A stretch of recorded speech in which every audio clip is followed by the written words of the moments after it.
parler. Tu vas commencer maintenant à parler. Chose simple. Parle à ton Dieu. Montre ta grandeur. C'est Dieu qui est plus grand. C'est Dieu qui a fait des temps de merveilles dans ta vie. Ramène-moi. Parle à Dieu. C'est Dieu qui est grand. Les cieux, la terre suffisent pour nous. Oui, Jésus, tu es grand. Ta splendeur. Oui, Jésus. Les cieux que je vois. Tu es grand. Dans ta paix. Tu es plus grand que mes pensées. Tu es plus grand que les illusions que je puisse me faire. Oui, Jésus. J'affronte la nuit. Ramène-moi. Mène-moi aux choses simples qui me montrent ta grandeur. Les cieux, la terre suffisent pour décrire.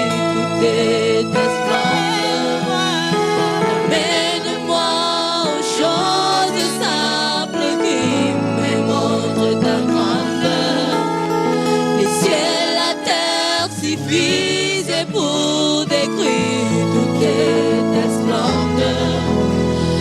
Ouvre mes yeux que je vois et ton armée qui m'entoure, que je cesse de croire à la taille des illusions que j'affronte la nuit au jour. Tu es plus grand. Tu es plus grand que tout ce qu'on dit de toi. Tellement grand que tout ce que l'on dit d'ici-bas. Tu es plus grand que le monde du dictionnaire. Tellement grand que tout ce que tu fais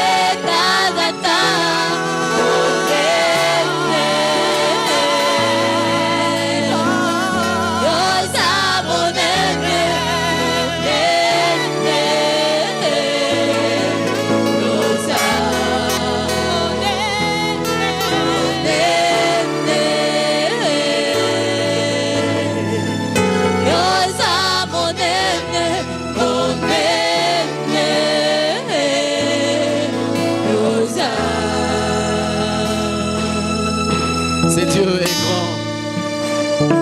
Il est plus grand. Chantons-le combien Dieu est grand. Et tous verront combien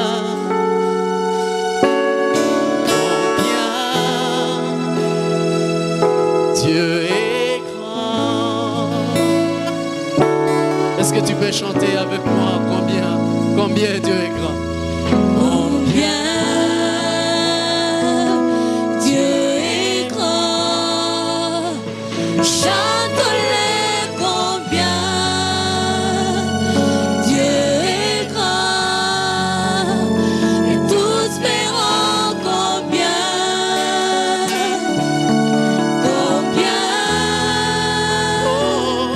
Dieu est grand.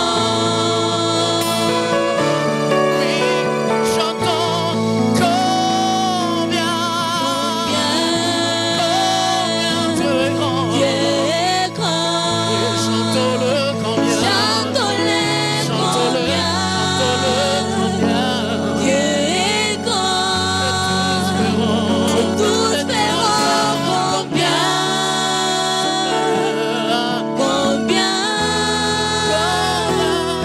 Dieu est grand.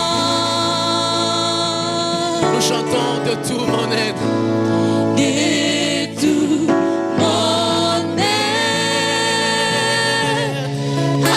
allons s'élever, chant.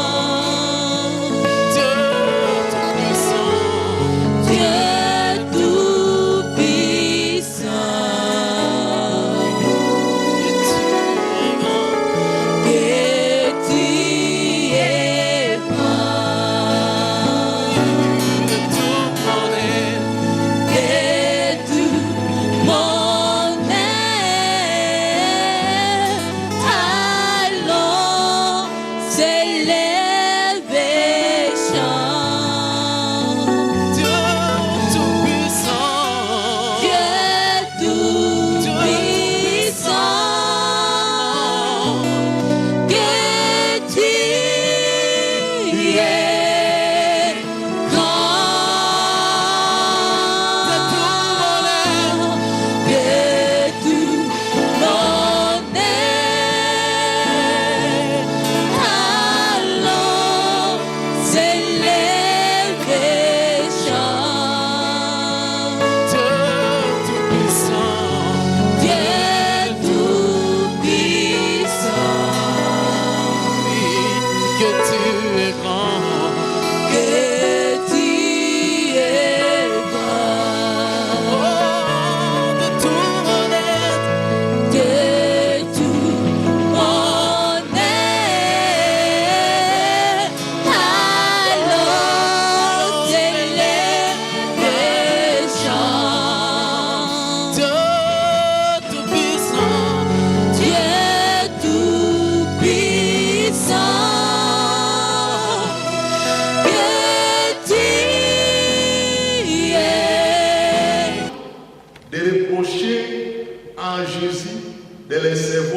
recevoir et même de manger avec eux.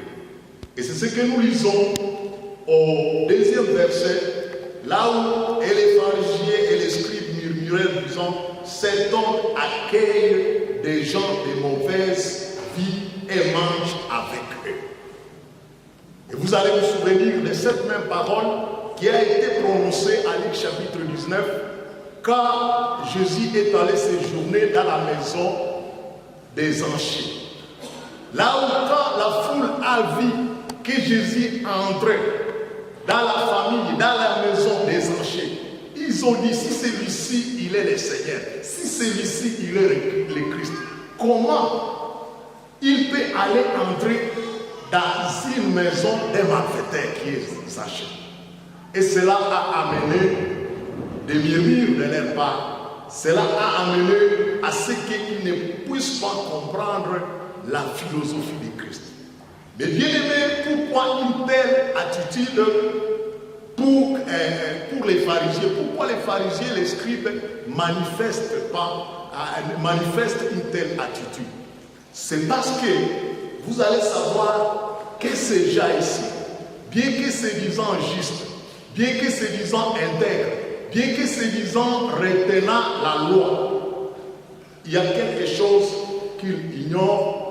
Ils ignorent l'immense, ou je disais la grandeur de la valeur d'une âme perdue.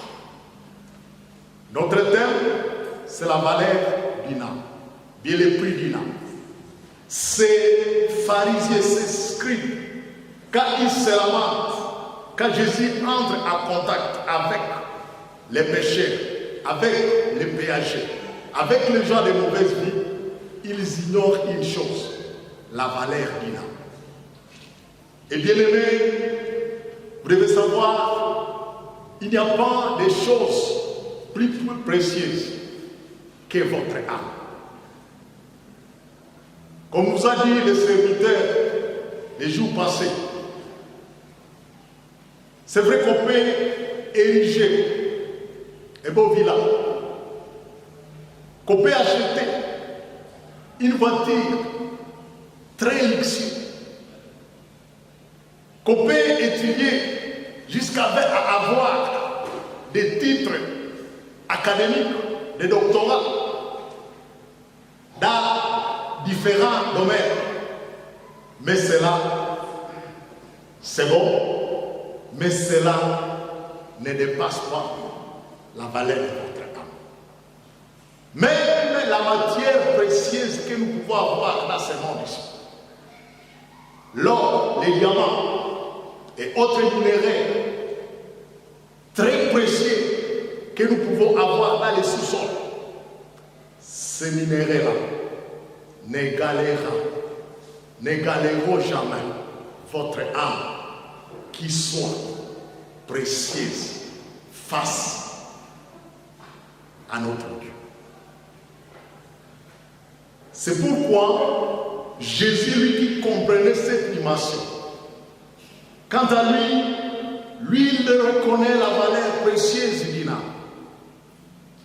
Et si vous lisez dans Luc chapitre 9, verset 56, la partie B de ce verset montre que Jésus, il dit ce qui suit. Car le Fils de l'homme est venu, non pas pour perdre les âmes, mais pour les sauver. Et il appelle, et il allait dans un autre bout après avoir prononcé cela. Bien-aimé, si Jésus est venu sur cette terre, lui, il a compris. C'est pour ceci que je suis venu. D'où je dois m'occuper de toutes ces âmes qui sont perdues. C'est pourquoi il dit à Luc chapitre 9, verset 56, il dit car le Fils de l'homme est venu, non pour perdre les âmes des hommes, mais pour les sauver. La priorité des priorités de Christ, c'était d'amener les âmes perdues à lui. Et même vous allez savoir que Jésus, en faisant ce miracle, même si Jésus posait un acte de guérir un malade. Mais ce qu'il attendait de cette personne-là, à la fin des miracles que Jésus a accomplis, il ne manquait pas à chuter à la parole, ta foi t'a sauvé. Parce que pour lui, oui, il y a la guérison, mais à part la guérison, il voit la dimension de l'âme. Souvenez-vous des 10 lépreux. Tous ont reçu la guérison. Mais quand il y a un qui est revenu à Jésus, Jésus dit, c'est vrai que tu es guéri de la lèpre, mais ta foi t'a sauvé. Alléluia. Donc pour Jésus, ce qu'il considère, il a un regard contraire par rapport aux scribes et aux pharisiens. Pour les scribes, si un âme se perd, ce n'est pas un problème. Mais pour Jésus, si un âme se perd, c'est quelque chose. Il le regrette seul. Et bien aimé, la question que je peux vous poser, quel est votre regard, quelle est votre attitude face à ces hommes-là qui sont perdus? Si réellement vous avez connu Christ vous, est-ce que vous avez encore cette idée-là de voir comment je peux aller vers mon frère, je peux aller vers ma soeur qui est en train de s'engouber dans les péchés, qui est en train d'être enservi par les péchés? Bien-aimés, il faut que Dieu suscite à nous ce regard. Et ceci devrait être votre prière, cela devrait être ma prière. Mais ce n'est pas à dire que c'est toi ou moi qui allons évangéliser tout le monde. Mais ce que le Seigneur nous demande est que là où je peux annoncer l'évangile, là où je peux communiquer sa parole, s'il me donne une occasion, que je ne puisse pas saisir cette occasion pour amener une âme vers lui. Et Jésus, parce que lui comprend la valeur de l'âme perdue, la valeur de l'âme des pécheurs, c'est pourquoi il illustre cela par des paraboles que nous venons de lire. À partir du verset 3 jusqu'au verset 7, vous allez trouver la première parabole que Jésus donne. Et Jésus, il nous parle de quelqu'un qui avait une brebis. Il est allé et c'est arrivé qu'il y a une brebis qui se perd. Mais cette brebis-là était parmi les 100 brebis.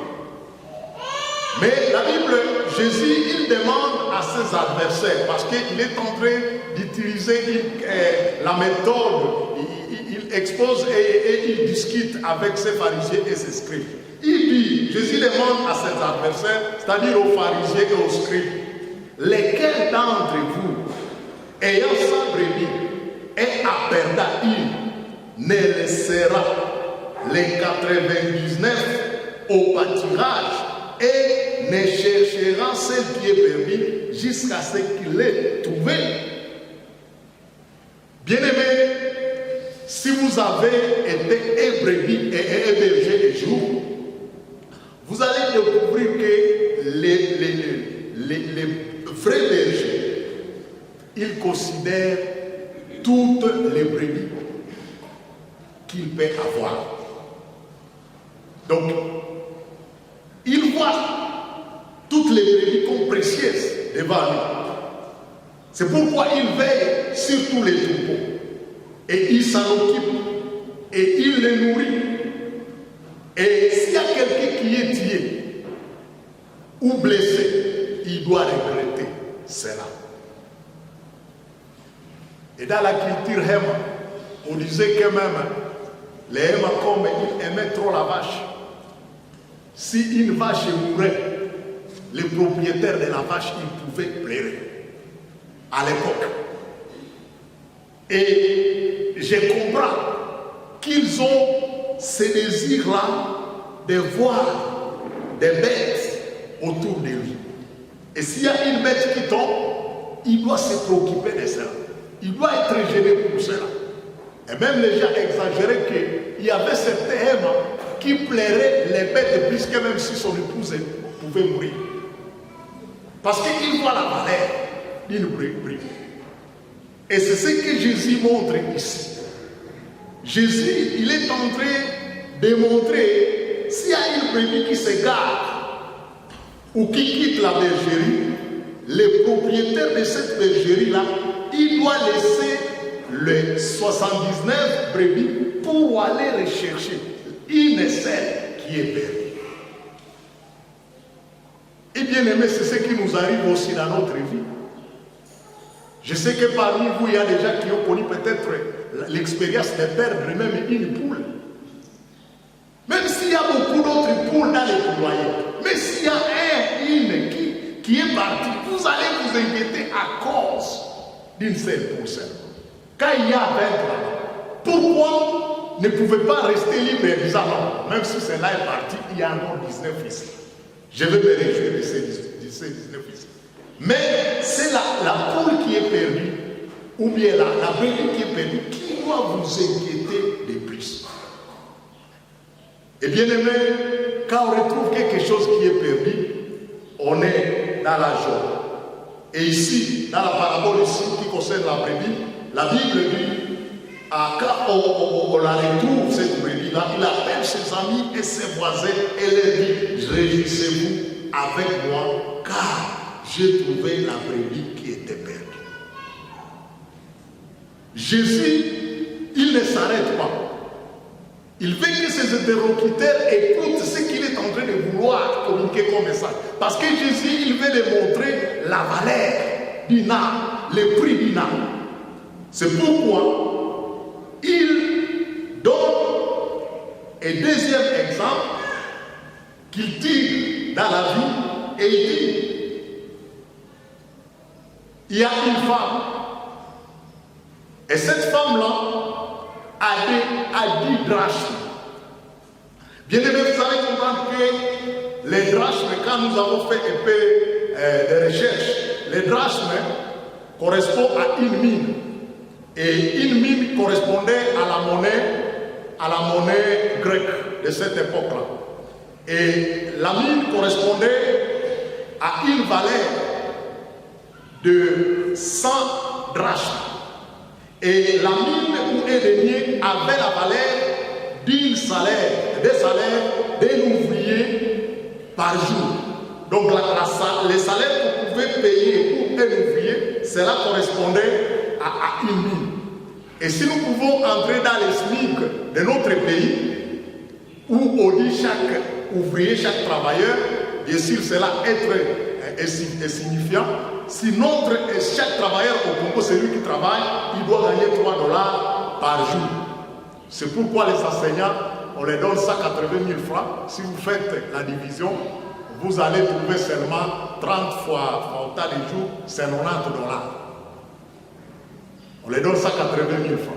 Donc si nous prenons la valeur de $3 pour notre contexte, nous allons voir que les 3 drachmes, si on multiplie par 3, par 100 drachmes, nous allons trouver qu'il y a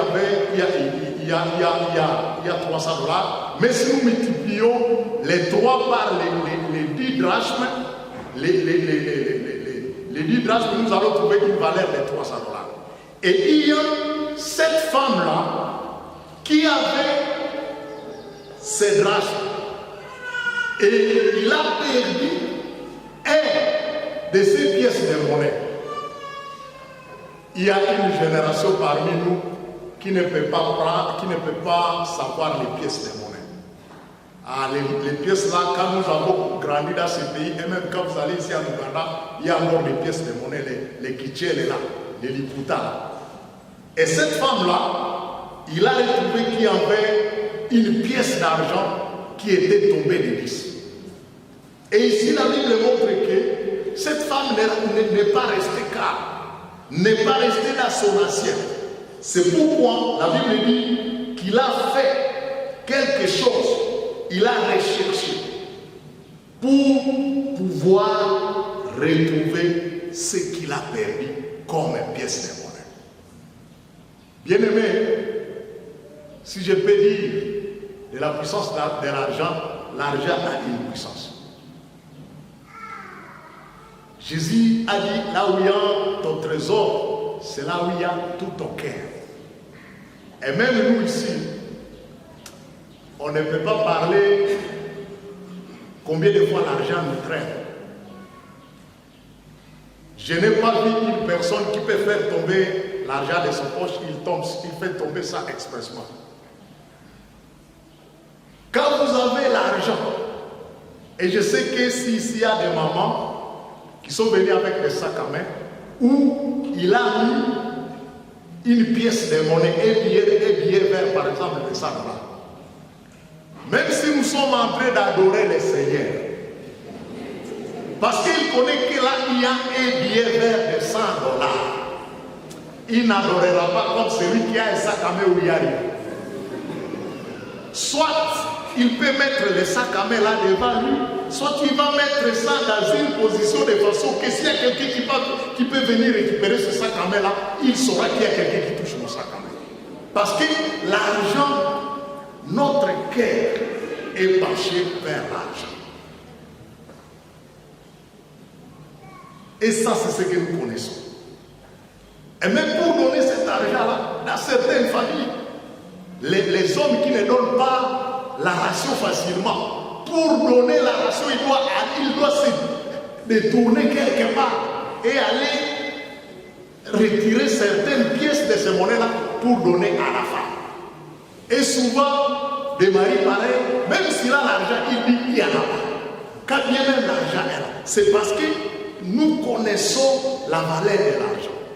Et Jésus, il est en train d'expliciter par ces exemples-là pour montrer à ces pharisiens, à ces péagers, que bien aimé, là, pour moi, j'ai un regard différent par rapport à vous autres.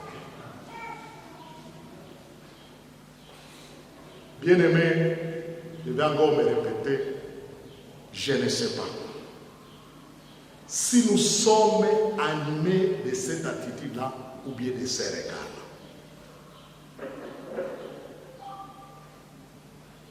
Au verset 10 et au verset 7, la Bible dit, cela amène la joie dans les cieux.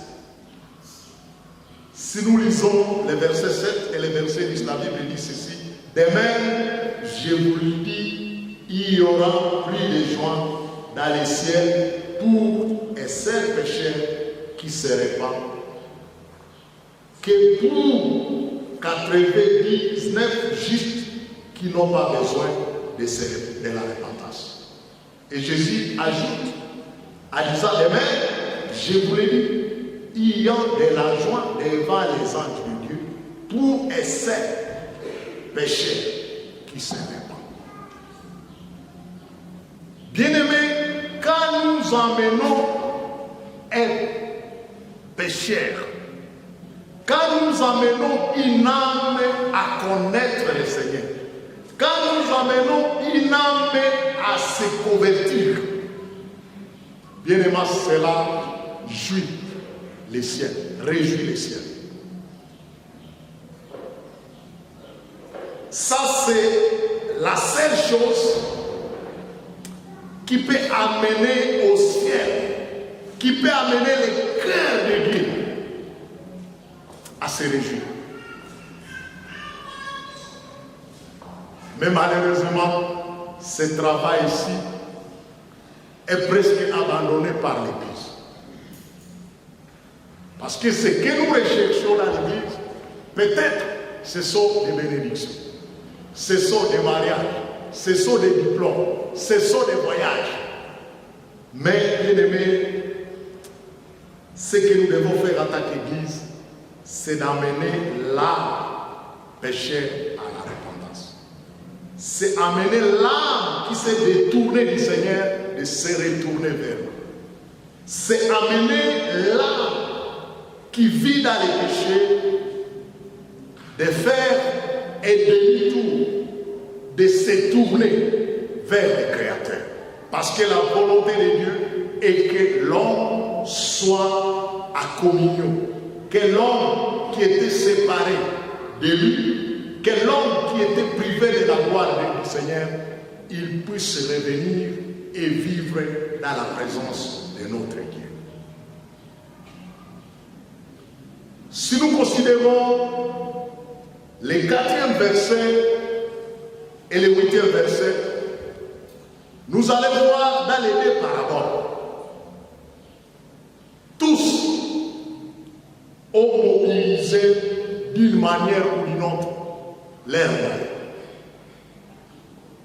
La Bible dit, pour les premiers, celui qui a égaré sa brebis, il a fait un sacrifice, il a abandonné les 100. Il a abandonné les 100 brebis, les 99 brebis, et il est allé à la recherche d'une seule brebis. Cela peut nous témoigner qu'il a donc sacrifié son énergie pour la recherche de l'âme. Cela peut nous montrer aussi qu'il a sacrifié son temps pour l'unique brebis.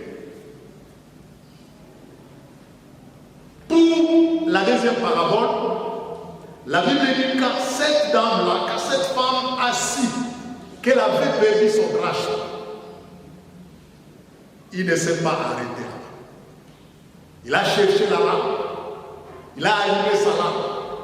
Et pour qu'une lampe s'allume, il faut y mettre le kérosène. Il a pris aussi son balai.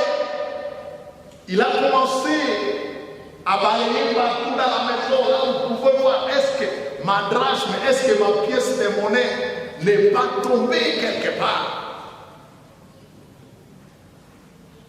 Mais à part ça, il a cherché avec soin, il a cherché minutieusement. Donc il a cherché avec toute curiosité. Il a fouillé partout dans la maison pour rechercher la pièce qui était perdue. Et c'était jusqu'à ce que cet homme-là, bien cette femme-là, trouve la pièce qui était égarée. Bien-aimés, la question que je vais vous poser, qu'est-ce que nous disposons souvent pour la recherche des âmes? Quel risque prenons-nous pour la recherche des âmes? Quels moyens nous pouvons mobiliser pour la recherche des âmes? Et je peux poser à chacun de nous, même dans tout ce que nous budgétisons chaque mois, y a-t-il la rubrique que nous pouvons dire pour les gens qui évangélisent, pour les gens qui annoncent la bonne nouvelle? Je vais chaque fois mettre à côté cette part.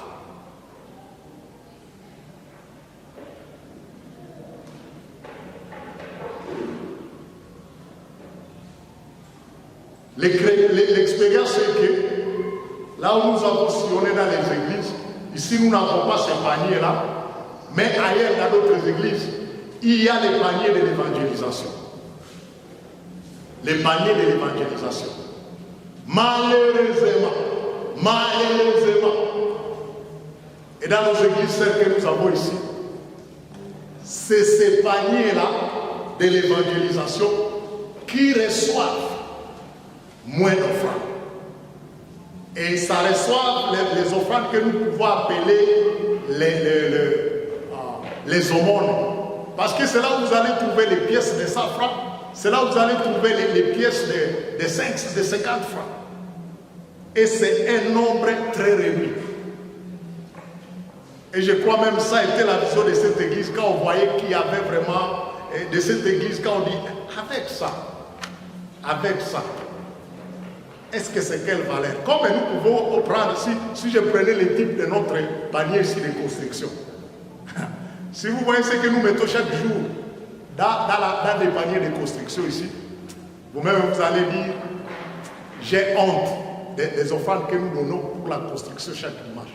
Ce sont des frais dérisoires. Et même vous allez faire l'expérience aujourd'hui, les gens qui vont se rendre là où ils se panier, même si nous sommes à petit nombre, ça sera un nombre très réduit. Parce que pour nous, la construction est là. C'est rejeté. Mais je suis en train de parler du panier de l'évangélisation. Bien-aimés, j'étais en train de dire ce matin ici que souvent nous fournissons beaucoup d'efforts, nous gaspillons beaucoup d'efforts pour les choses qui nous concernent. Pas loin qu'hier, j'ai reçu un témoignage d'un homme qui s'était marié et il est arrivé, on lui a montré les images de différentes sortes de gâteaux, les gâteaux de luxe. Et quand il a vu toutes les images là, il dit, vous allez me faire un gâteau pour les mariés. C'est avec un ensemble de 90 gâteaux, petits gâteaux. Et ce sont des gâteaux, j'ai vu sur l'image, ce sont des gâteaux épais cubiques. Et quand j'ai vu l'image, si on vous présente les gâteaux là, cubiques là, vous ne pouvez pas manger ça seul. Si vous mangez ça autre repas, ces gâteaux-là, quand j'ai vu l'image, comme c'est quelque chose qui est sucré, on peut apprendre à 5 personnes. Mais cet homme-là, il a commandé un gâteau de 90 gâteaux pour que quand on va les suspendre, les superposer les uns sur les autres, ça va donner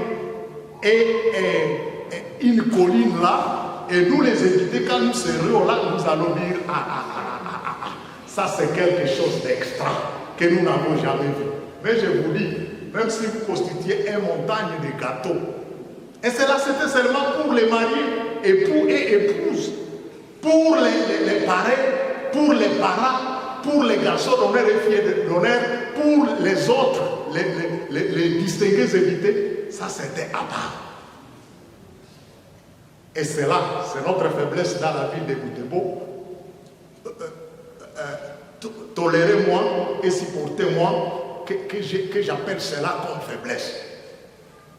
On peut dépenser dans un mariage même 20 000 $, même 35 000 $.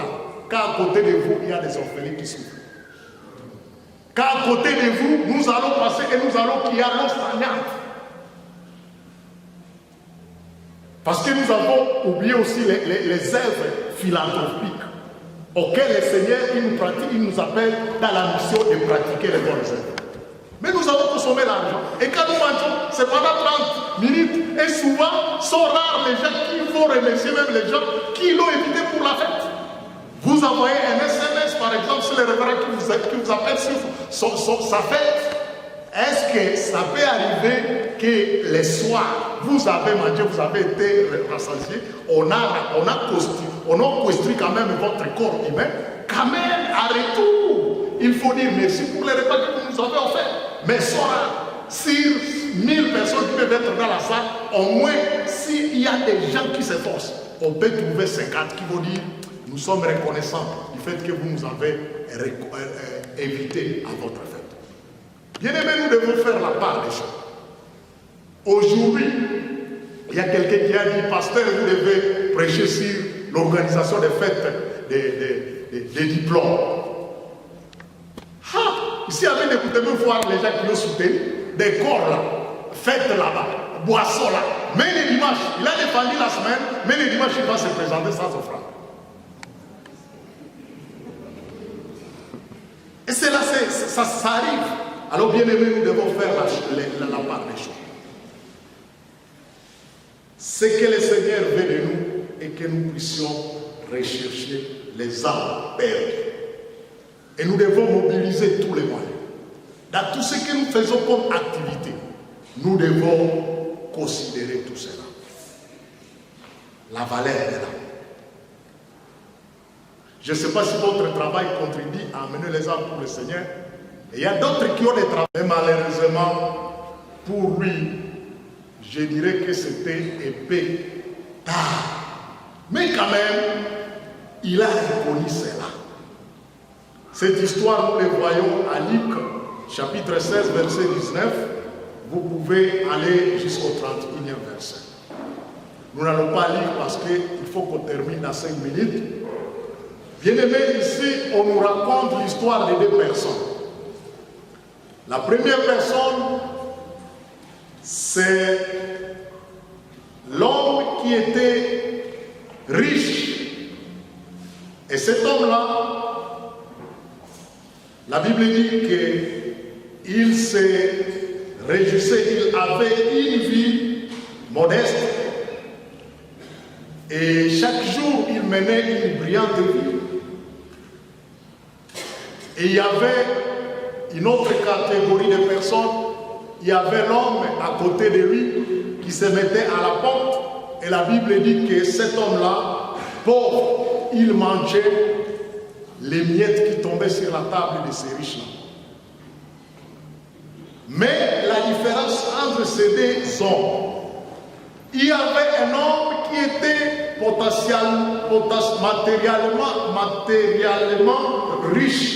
matériellement riche, mais son esprit était pauvre à face de l'Éternel. Il ne s'occupait pas des affaires de Dieu. Mais le pauvre ici, bien qu'il n'avait pas de matériel, mais de là, lui, il a eu quand même à préparer sa vie. Parce que la Bible dit, cet homme-là, il avait quand même la foi. Il avait la foi. C'est alors que la Bible dit que l'homme pauvre, il mourit. Il est mort. Et son âme fut portée. Si vous lisez dans la Bible dit son âme fut portée par les anges dans les seins d'Abraham. Et ici on parle d'Abraham qui est le père de la foi. Et cela témoigne que l'homme là, au moins dans sa vie, qu'il était pauvre matériellement, mais au moins il a eu la foi à ce Dieu-là. Et après qu'on a porté, que son âme fut portée par les anges, la Bible montre qu'on a conduit son âme dans un lieu paisible, et c'est ce que nous pouvons appeler le paradis. Mais comme la mort est la part de nous tous, riches ou pauvres, il est arrivé que l'homme riche aussi était mort. Et la Bible dit une seule chose, on l'a enterré, on l'a asseveli, et c'était fini pour lui. Pour ceux qui ont transporté son corps, la Bible sait, ne dit rien. Mais, même si son corps n'a pas été transporté, la Bible dit que son âme a été conduite dans un endroit de tourment appelé séjour de mort ou affaire. Et là, comme c'était dans un lieu de tourment, cet homme-là, il avait compris qu'il n'y avait rien de plus précieux que la vie éternelle, c'est-à-dire les salut de l'âme. Il a compris cela, tout en étant en affaires. C'est pourquoi je vous disais, c'était pétard. Mais il a compris que ce qui est précieux, dans tout ce que nous pouvons faire ici, vraiment, c'est un jour sauver son âme. C'est pourquoi, si vous continuez avec cette histoire-là, comme il sentait la douleur, la souffrance, il a commencé à dialoguer. Il y avait le paradis de l'autre côté, parce qu'à cette image ici, dans l'eschatologie, il n'y avait pas encore la séparation entre donc, les shéols ou bien les lieux de tourment avec le paradis. Il y avait seulement quelque chose qui les séparait, mais c'était des endroits qui étaient dans un même lieu. Et cet homme-là, en voyant, il voit les pauvres sur les seins d'Abraham, donc il est dans le paradis, et il souffre de la soif, il continue à supplier cet homme-là. Abraham, si tu peux dire à Lazare de mettre une goutte d'eau sur son doigt et de me donner ça, afin que je tâche ma soif. Bien aimé, une goutte, quand vous avez soif, ça peut vous aider. Donc c'était un langage biblique pour montrer qu'il était dans une souffrance à outrance.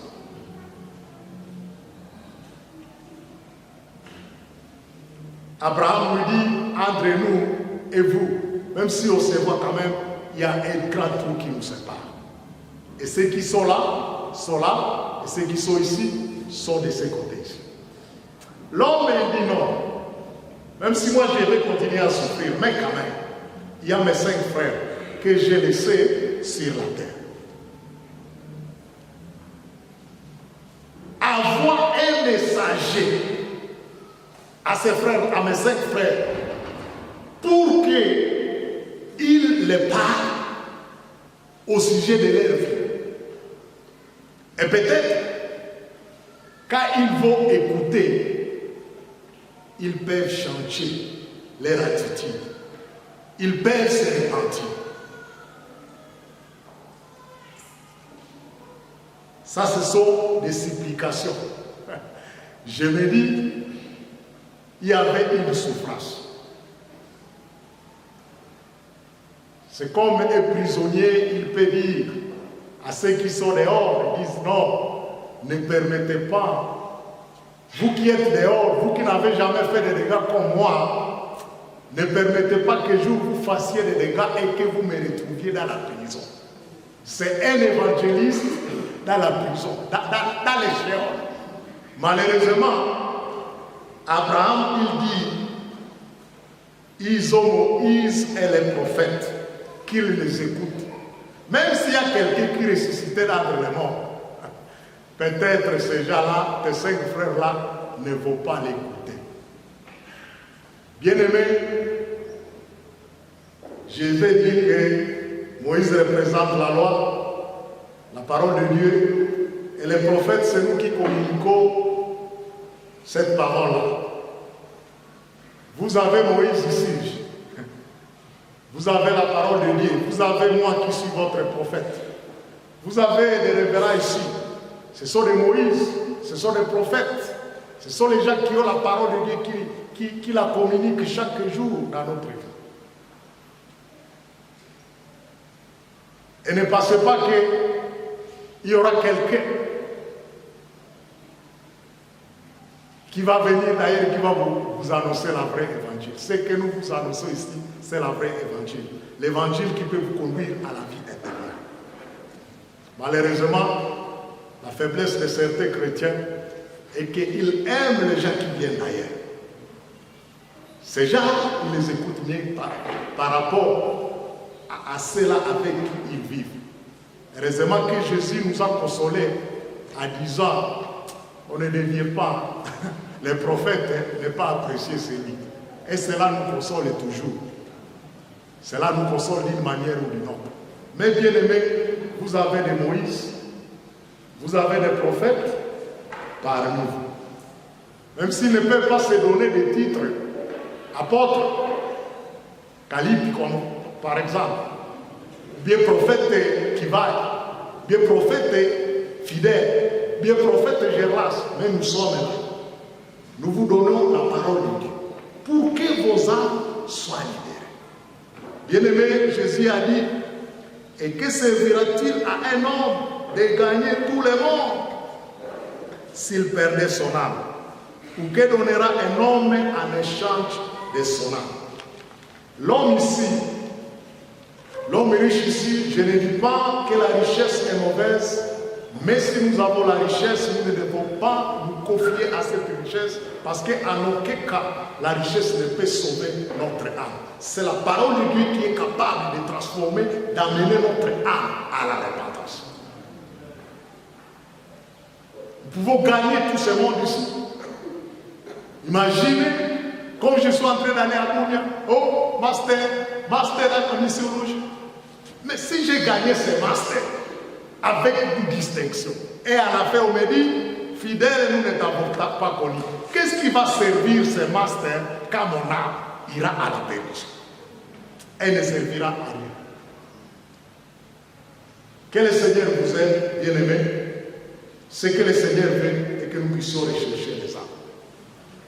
Nous avons été donnés, on nous a donné le dimanche passé ETP. Je vais poser la question s'il y a quelqu'un qui a réalisé ça là. Parce qu'on disait, vous allez lancer une invitation à une personne.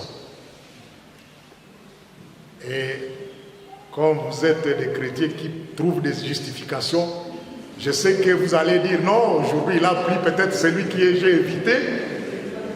Il n'est pas venu, il a eu peur de la pluie. Mais il y a des gens qui n'ont pas même donné cette invitation. Soyez sérieux. Il y a des gens qui peuvent s'enfuir là dans la justification de la pluie. Bien-aimés, la chose la plus précieuse devant Dieu est que nous puissions amener une âme au Seigneur. Ceux qui ont fait ce travail-là, ils peuvent lever leurs mains. Les gens qui ont quand même communiqué l'évangile à une personne. Merci. Que le Seigneur vous bénisse. Vous voyez, nous sommes moins nombreux. Nous sommes moins nombreux. Donc les autres étaient ici. Ils n'ont pas considéré ce que Moïse, ce que le prophète a dit. Apprenons à obéir à nos conducteurs. Que le Seigneur nous bénisse et nous aide encore à comprendre la valeur des âmes qui se perdent à côté de nous. Il y a quelqu'un qui était en train de dire chaque 2 secondes, il y a des personnes qui meurent dans le monde entier. Depuis que nous sommes ici, il y a des gens qui sont en train de mourir. Qui sont en train de mourir. Mais ces gens-là, est-ce qu'ils meurent tout en étant à Christ?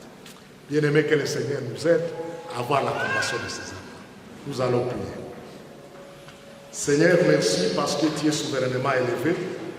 Merci pour ta parole. Ta parole qui vient de nous montrer encore une fois la valeur de l'âme.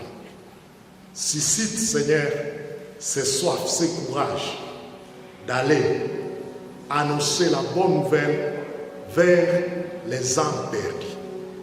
Aide mon frère, ma soeur, à aller. Et quand nous allons, c'est avec ta puissance que nous allons. Au nom de Jésus, nous te prions. Amen.